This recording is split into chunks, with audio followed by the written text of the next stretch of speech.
Minimalist Wardrobe 2025 Spring and Summer。 皆さんこんにちは、ときまるです。今日はミニマリストのワードローブ紹介していきます。エクストリームな内容になってます。毎年1回ね、春夏のアイテムを紹介していて、で、今年もちょっとアップデートがあるので、昨年撮っているものとちょっと比べていただけると変化がわかるかなと思います。圧倒的にまず数が減りました。で、これ以外にも割と登山で使うものとか、あとはランニングとかヨガ練習着ってのがあるので、そちらちょっと省いてます。で、基本的に今回紹介するのは日常的にメインで使うものですね。街中で基本的に使うものについて全て紹介していきたいと思います。で、持ち物の全てのリスト、フルアイテムリストはメンバーシップの方で紹介してますので、興味がある方はぜひそちらもご覧ください。概要欄に貼っておきます。はい。ということで今見えてるものが全てなんですけど、左からですね、ジャケットでスウェットが1つ。で T シャツですね。T シャツが2つ。同じものです。で、パンツが1本。で、靴が1足にソックスが1つっていう感じになっています。なので、ここに映っているものが基本的に日常的に使っているものすべてで、合計6着。靴下を入れて7点っていうことになりますね。で、それぞれの詳しいアイテムを紹介する前に、私自身のちょっと話をしておくと、2020年代に入ってからですね、持ち物を100個、80個、そして65個というふうに今削減してきました。で、その中でもやっぱりアパレルアイテムっていうのは一番数が増えるアイテムで、いつもね、悩ませているんですけど、頭を。で、その中でも自分が考えているのは、基本的に都市生活。東京で暮らしてますので、都市生活と、あと山ですね、ハイキング。それから自分が行っている撮影。そして旅ですね。それら4つ、都市生活、ハイキング、旅。そしてランニングとかヨガとか、そういうものを一つのシステムで統合を目指すっていうことを常々やっています。で、平日は東京都内で基本的にデジタルクリエイターみたいな活動をしながら、週末とか月に1回は、近郊ですね、奥多摩とか山梨とか、その辺の山に登ったり、あと昨年からテント泊を行ったりしてるんですけど、そういうわけで、基本的に都市で通用するような、街中で着ていても不自然じゃないっていうところがありながら、かつですね、アウトドアとか、そういう運動系ですね、そういうものに通用する機能性ってのを考えてます。それプラス毎日使える耐久性っていうね、数が少なくなるとやっぱり洗濯の数が多くなるので、それだけ服の摩耗が激しくなります。なのでそういう耐久性も結構重視していて、街中で使えてアウトドアにも通用する機能性を持っていて、かつ毎日の洗濯とかアクティビティに耐えうる耐久性を持っているっていうふうに、そういうふうに考えています。で、何度も話しているように、だからその基本的に登山の考え方があって、基本的にはレイヤー構成で、行っています。まずベースレイヤーっていうものを身につけて、で、ミッドレイヤーっていうものを考えて、あるいは冬寒ければですね、インサレーション、がそこに入って、それから一番外側のシェルっていう風な考え方です。で、この構成にすることによって、都市生活で快適性を担保しながら、登山とか、そういうふうな気候の変化が激しい場所でも調整をできて、そして、マイナス2度とか3度くらいまで耐えられるような、そういうラインナップにしています。で、ここに紹介しているのは、スプリング&サマーなので、寒い時期に使うね、パフとか、そういうインサレーション系は外してはいるんですけど、ただ、夏山でもですね、結構上の方に行くとやっぱ寒かったりするので、その時には、パフ系のアイテムを持っていってます。で、それではアイテムを一つずつ左から紹介していきたいと思います。行きましょう。はい、まずシェルですね。こちらはヒアネスのヌージャケット、NU ジャケットと言います。で、これまで山と道のですね、オールウェザージャケットっていうシェルを使っていたんですけど、それがもう耐久性というか、もう寿命が来まして、3年ぐらい使ったのかな。で、それでもうシームが結構傷んできてるのと、ダメージがあったので、新たな商品を模索していたところを見つけたものです。で、オールウェザージャケットは、新たに新型が出ていて、で、ポケットがですね、胸元についてしまったんですよね。で、それがちょっと僕は、なんか嫌だなと思って、で、これを見つけた感じです。で、素材的には、ナイロン 100% で、フッ素フリー撥水っていうね、撥水系のものを施しているんですけど、2.5 層のレインジャケットになります。基本的にレインウェアですね。いわゆるカッパみたいな考え方なんですけど、で、まあ雨にもだから雨の中でも大丈夫。で、NU っていうのは、ノーアンブレラっていうね、意味みたいで、だから傘なしでいけますよっていう、傘なしでいけるジャケットっていう風な意味なんですけど、そんな感じです。で、まあダブルジップになっていて、まあ下からも開けられるし、上からも開けられるっていうところで、結構暑い時とかね、やっぱりあるので、そういう時の温度調整とか、あとはこう自転車とか、なんか結構走る系のもので、やっぱりその下を開けられるっていうのは結構自分の中で大事で。だから、オールウェザージャケットも開けれたんですけど、そういうものを選んでいます。で、まあ、ジッパーの感じは、まあ、若干その止水ジップになっていて、開きにくい感じはあるんですけど、使ってみたところ。ただね、そんなに違和感なくいけます。で、重さはね、スペックに表記されてないんですけど、若干、やっぱり重いは重いですね。オールウェザージャケットに比べればっていう感じです。それはまあちょっと仕方ないことなのかなと思います。で、43デニールっていう、厚さのね、ナイロン使われているので、意外と耐久性もあると思いますね。で、山ではまだちょっとテストができていないんですけど、まあこれからどんどんテストしていこうかと思うんですけど、街中では全く問題なくて、で、結構その防風性っていうのかな、やっぱそのウィンドシェル的な役割も、兼ねられるので、そこは結構重宝するかなと思っています。で、個人的には、ポケットっていうか、もう何もないんですよね。その柄が。柄もないし、ロゴもないっていう、そういう感じがとても気に入っています。手の部分も若干広い感じになってるんですけど、絞ったり、細かな調整は自分好みにできるようになっています。で、大和道のオールウェザージャケットの違いっていうのは、もちろんあれはまあ全天候型行動着っていう感じで、中から熱を結構逃がす力が強いんですけど、これはおそらくですね、レインウェアとしての力っていうか、レインウェアとしてのバランスが強みになっているので、中からはそんなに逃がしにくいのかなとは思ってます。なので、ちょっと着ながらずっと行動するみたいな、山で行動するっていうことは、ちょっと難しいのかなって感じはするんですけど、まあそれもちょっとテストしながらですね、やっていきたいと思います。で、あとポケットがついてるのも結構自分にとってはプラスポイントで、はい。オールウェザージャケットポケットがなかったので、まあ地味にね、困ることがあったんですよ。なので、これはまあポケットが両サイドについてるので、そこは結構使い勝手がいいかなと思っています。はい、続いてスウェットですね。私がこの春のミッドレイヤーとして選んだのが、フラッフィーウールスウェット。これもヒアネスのものです。もうなんかね、最近気がつけばヒアネスだらけになってますね。なんか結構、やっぱウール系の素材が多くて、まあその着心地もそうなんですけど、やっぱ機能性とのバランス、そして価格のバランスがやっぱり素晴らしいなっていうのをね、改めて感じています。で、ヒアネスに関しては私はその靴下から入って、そこから T シャツっていう風にいろいろ使ってきたんですけど、今回ジャケットとともにですね、アップデートしたのが、このフラッフィーウールスウェットです。で、特徴としては、まあ、高ウール率の日系アクシオっていうね、裏起毛の生地を使っている。で、素材としてはウールが 92% で、ポリエステルが 8% 混合されています。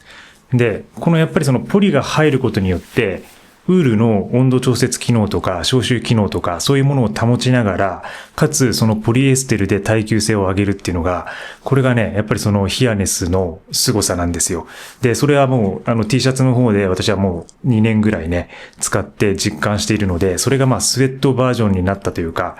まあ、スウェットはウールの方が混合率高いんですけど、まあ、それがあったので、まあ、安心してね、使うことができました。で、とにかく着心地がものすごく良くて、で、まあ、街中で結構ね、目立たないというか、まあ、日常着としての、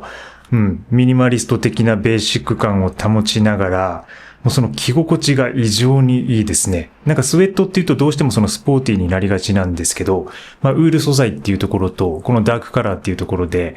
それが、解消されているような印象があります。で、カラーも一色っていうのがポイントで、これ一色しかないんですよ。この色しか。だからなんかそれもちょっとミニマルで、まあ迷わせないっていうのかな。迷わないっていう感じがあって、とても気に入っています。で、あとポイントはやっぱりウールが入ることによって、街中じゃなくてその山でも使えるっていうのがかなり自分の中ではポイントが高いですね。で、例えば、ちょっと寒い時期なんかは、以前紹介しているパタゴニアのパフとか、そういうものを入れて、かさ増ししてね、やったりするんですけど、例えば、宿泊を伴わない、テント泊がないようなもので、結構山頂が寒いような場所に行くときは、これ1枚忍ばせて行ってもいいし、ちょっと時期によっては、これを本当にミッドレイヤーとして、そのまま山に入るみたいなこともできるかなと思っています。で、やっぱり一着で、その消臭効果もものすごく役立ってますね。洗濯は基本的にはするんですけど、やっぱりその洗濯できない時とか、あとはその軽くて乾きが早いので、洗濯したとしてもですね、綿のスウェットよりも明らかに乾くのが早いと。で、この洗濯の、やっぱりその乾きやすさっていうのは、少ない服で暮らす上ではものすごく自分にとっては重要で、で、それもですね、クリアしています。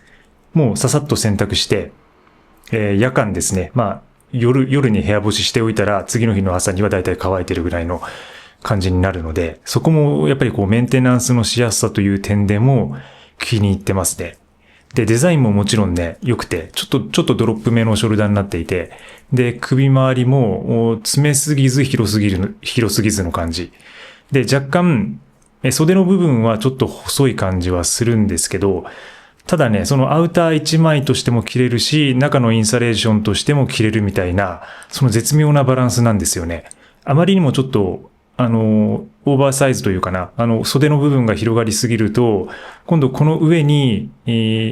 パフ系を羽織るとか、ジャケットを羽織るってことが、ちょっとね、なんかごわついてしまうんですけど、それが結構ね、割とタイトめな作りになっているけど、ボディの身幅は結構あるっていう、このね、ボディの身幅はあるけど、ここの袖は、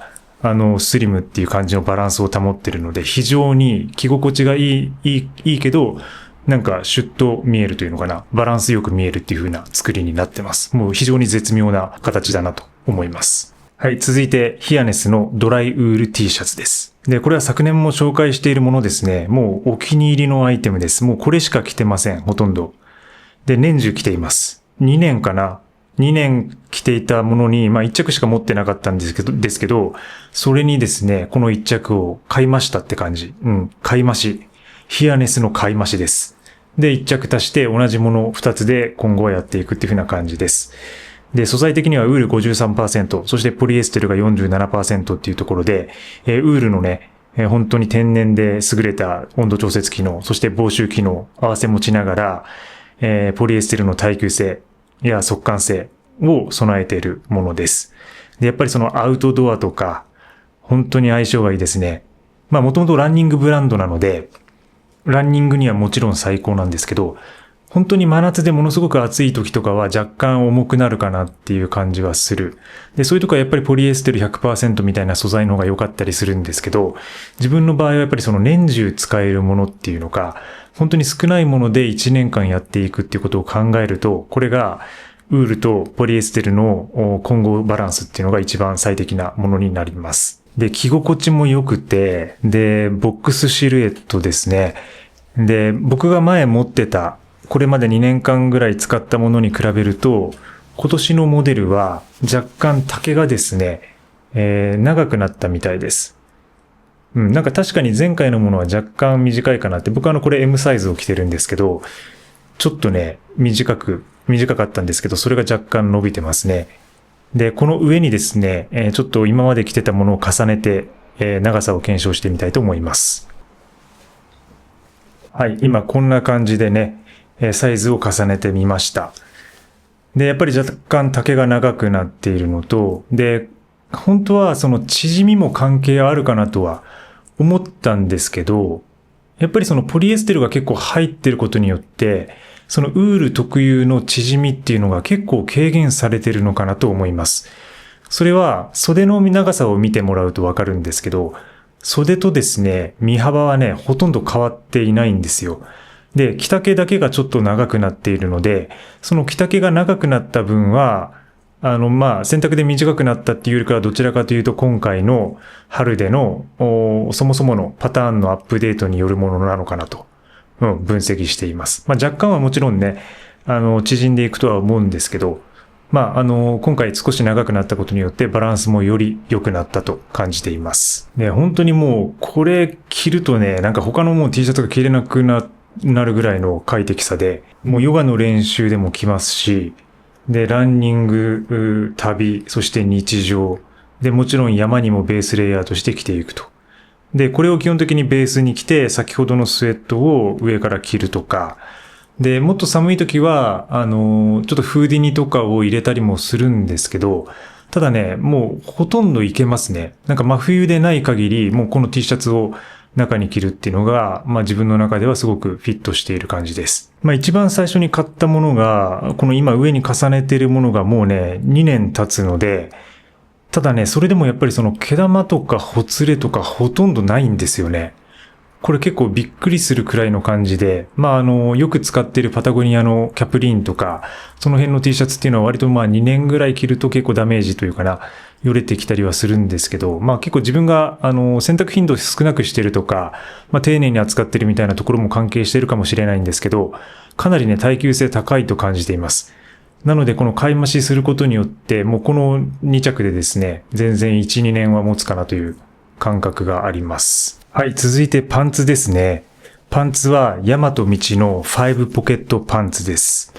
これはもうお馴染みですね。もう説明するまでもないかもしれません。素材としては、タスランナイロンを 100% 使っています。で、YKK のナンバー3のジッパー、コイルジッパー。このね、大和道の服っていうのはやっぱりそのジッパーの使い方っていうのがかなり絶妙で、サイズが大きすぎず小さすぎず、そして基本的にウルトラライトの指向性があるので、コンパクトで軽いジッパーを使ってます。で、このジッパー部分のやっぱりその快適さっていうのは、そのまま使い心地に関わってくる部分でもあって、それはパンツでもジャケットでもそうなんですけど、だからそのジッパーの部分が結構重要だなと思っているんですよ。常に開け閉めをする分ね、それが大事になってくると。で、僕はこれまでにワンタック5ポケットパンツ、いろいろいくつか種類があるんですけど、ワンタックのものを使っていたこともあるんですけど、今ね、このまたレギュラーのものに戻りましたね。で、前回のものはもう3年ぐらい使って、もうほとんど皮膚のようになっていて、で、5ポケットパンツのその一番要であるような、スマートフォンを入れるサイドポケットに穴が開いてしまって、で、それでですね、また新たに、このレギュラーの一番通常普通のものを買ったんですけど、やっぱりね、相変わらず使い心地、使い勝手、もう、そして機能性、抜群ですね。で、日常的にもちろん履けながら、冬場の寒い日のランニングにも使えるし、で、そのままこれで山に登ることもできるしっていう感じで、もうパンツはこれ一本でやってます。で、あとはその夏用というかヨガの練習着としてショーツ、いつも紹介しているテスラショーツを使ってはいるんですけど、もう基本的にもう日常的に履いてるのはずっともうこれだけですね。で、フロントのポケットに関しても、やっぱ深さと広さが絶妙で、手をね、スッと入れられるような感じになっているし、で、サイドのスマホポケットにしてはもう完全にスマートフォンがぴったり入るようなサイズになっている。そしてジップ系とか、あとスナップボタンがあることによって、例えば山で出たゴミとかですね、そういうものを入れるようにしたりとか、なんか自分の中で何を入れるかっていう定位置を決めることによって、もう行動とかが楽になるっていうか、行動や思考が、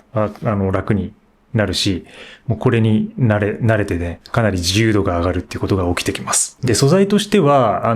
タスランナイロンっていうことで、ストレッチはそんなないんですよ。ストレッチ性があるような素材ではないんですけど、でもやっぱりその裁断っていうのかな、結構立体的に組んであるので、足は結構動かしやすくて、やっぱりその山のですね、結構急なとこ登ったりするときなんかも、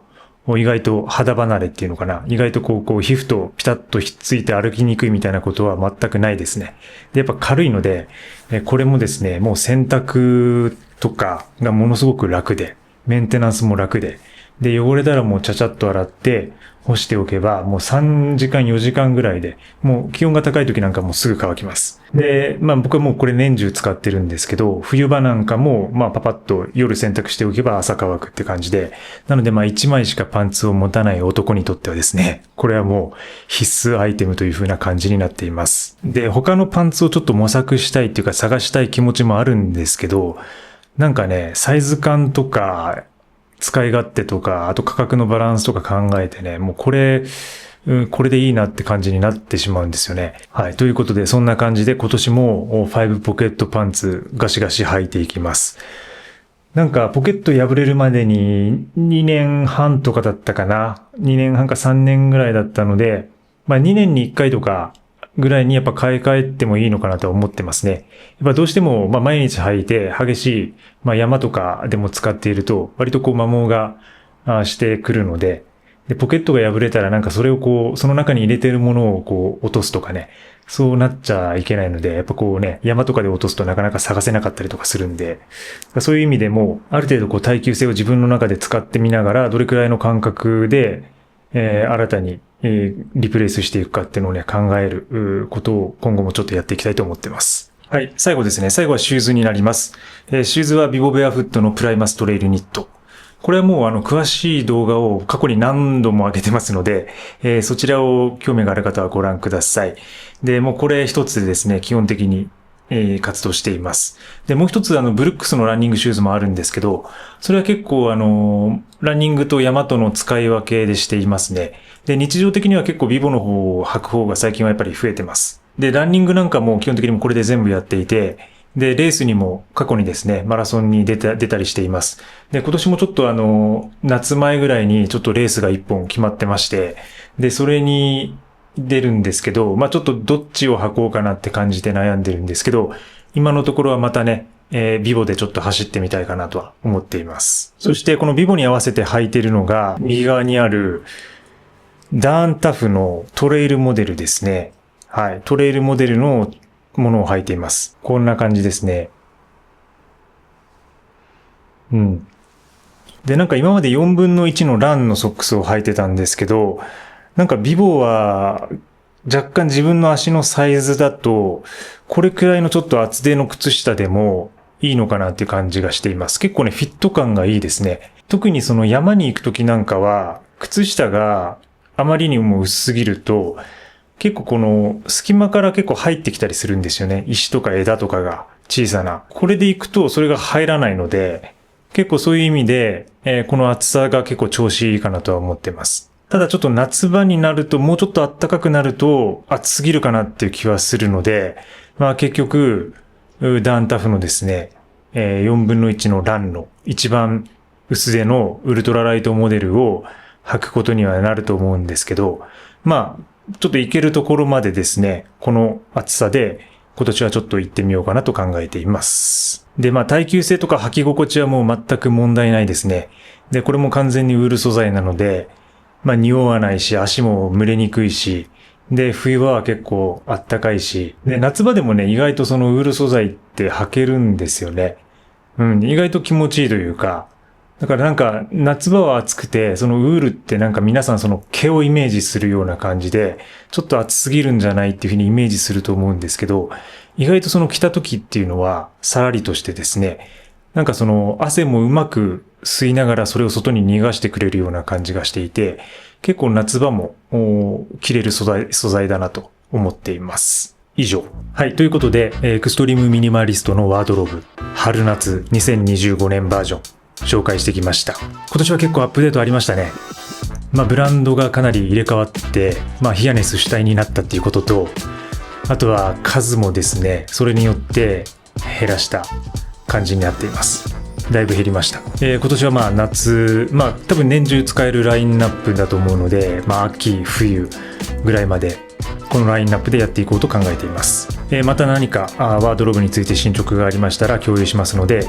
チャンネル登録ぜひよろしくお願いします。高評価もよろしくお願いします。それではまた次回の動画でお会いしましょう。バイバイ。